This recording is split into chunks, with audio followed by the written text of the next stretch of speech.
Hi, my name is Craig L. I'm from Ultimate Athletics, located in Wakanda, Illinois, and I'll be talking to you today about tryouts, how to run an effective evaluation, how to handle parent meetings, how to handle upset parents and or athletes, ways of updating your handbook, and basically having a great start to a season. One of the ways that I handle tryouts and evaluations is I include all of my staff. I want to make sure that the entire staff is aware of the athletes and very much aware of their skill level. I want to know not just what they did at that tryout, but I also want to know a little history. How close are they to a different skill? We do an actual score sheet, and that score sheet is divided up into different levels. And those levels, you get a certain amount of points based on the skills that you throw. We also judge execution. We want to make sure that we are very much aware of where their skill is. If, for example, they do a standing tuck but touchdown, they're not going to get a good execution score. That may push them to level 4, but that may keep them back at level 3. So I include my staff and I use a score sheet.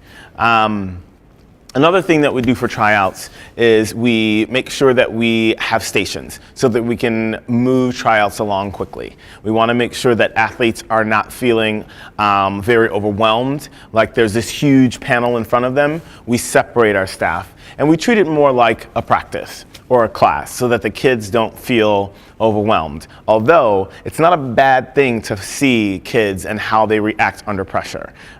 It gives us a good indication as to how far they developed as an athlete mentally as well as physically. Another thing that we do for tryouts is we collect pictures for tryouts. Every athlete must, even if they're a returning athlete, provide a picture of themselves so that we can place it on their tryout form. So at any point throughout the process of putting the teams together, we want to make sure that we know who this athlete is. Another thing that we do for tryouts is we do callbacks, and that's mandatory. The first 2 nights are based on based on age. The first 2 nights are based on age. The second 2 nights are based on age and skill.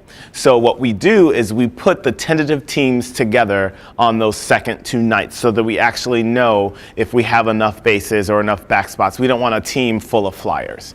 So after we do the first 2 nights, we establish the level that they're at. And as a staff, we put together our tentative teams. And then we tell our parents and our athletes to check the website, and we actually place when people are supposed to come back. Now, since we've done this for years, the kids kind of get that when they get called back, that's probably going to be their team, but there's always changes and shifts after that second time for callbacks because we noticed something else or we didn't actually get a chance to see them stunt yet. You know, they may be great tumbling at a certain level, but they may not be ready to stunt at that same level. Or they may be a much stronger stunter than they are a tumbler, and we may put them on a higher level team because that team specifically needs a stronger base or a stronger back spot. In regards to parent meetings, we do 3 separate parent meetings. We do 2 parent meetings for our level 1s through level 4s, and then we do a separate parent meeting for our level 5 parents. The reason we do that is we want to make sure that the tone we set for our level 4s and level 1s through 4s is appropriate for those age groups and or levels. When it gets to level 5, there are some specific things that we talk about that we want to make sure everybody understands. We express the importance of attendance. We express the importance of maintaining and progressing skills. We talk about alternates. We talk about worlds. We talk about different fundraisers. We have a number of athletes that travel far to get to our gym that are level 5 athletes. So we do a couple different things when it comes to attendance and practices, and we want to make sure that we give those level 5 athletes the time that they need to truly understand our expectations as coaches and as a director. Handbook. Every year, myself and my program manager and my partner, we go over the handbook and we update it. We make sure that everything is where it needs to be. We usually take notes throughout the season on what we want to adjust and or change for the upcoming season, and we put it together and we email it out to everyone after they try out. Everyone has to also create an online profile through iClass Pro for us when they are trying out, so that we have some more information about this athlete, even if they don't end up taking a position for one of our teams. Advertising your tryouts. You know, there's a lot of great things that you can do to advertise your tryouts. You can have an open house, you can have free clinics, you can have your athletes in t-shirts, you can put things in a newspaper, but really word of mouth is gonna be the biggest advertisement for you when it comes to tryouts in terms of advertising. Handling upset parents. We do not allow parents to contact us until at least the Monday after tryouts end or posted. And we typically post by Friday, but we make sure that we give everybody the weekend to cool off and to put things in perspective, and no one is allowed to contact us. No one is allowed to contact a coach. No one's allowed to contact me or email me. And if they do email me, we'll politely respond. There is no contact between athlete and or parent and or coach within these hours. And everyone is told that ahead of time so that they are expecting it.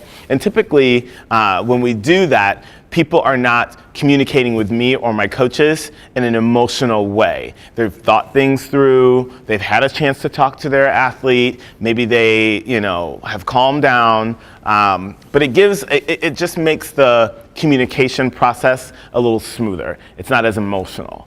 However, I think it's important though, as a coach and a director and as an owner, you understand and accept and expect parents to be emotional about their children. These are their babies. These are their kids. They're gonna be emotional about them. And so when you get parents that are emotional, accept it, understand it, acknowledge it, and most importantly, learn how to deal with it. Because if you show them that they care, if you show the parents that you care about their child, then they're typically going to trust you more when it comes to the decision that you're making and putting their athlete on a team, as opposed to shifting them around like a puzzle piece. It's very important to have a process for evaluations after your actual tryout date.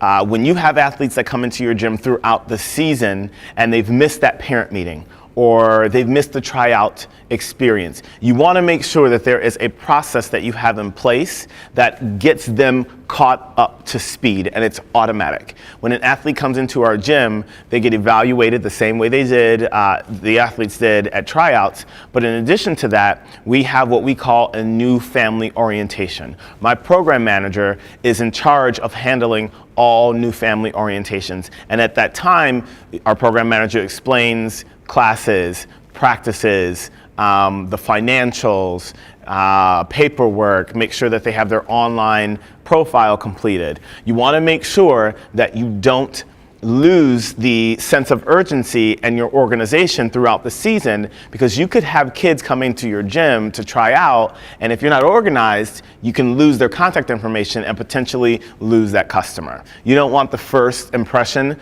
of that customer to be that your business is unorganized or you're too busy to handle them.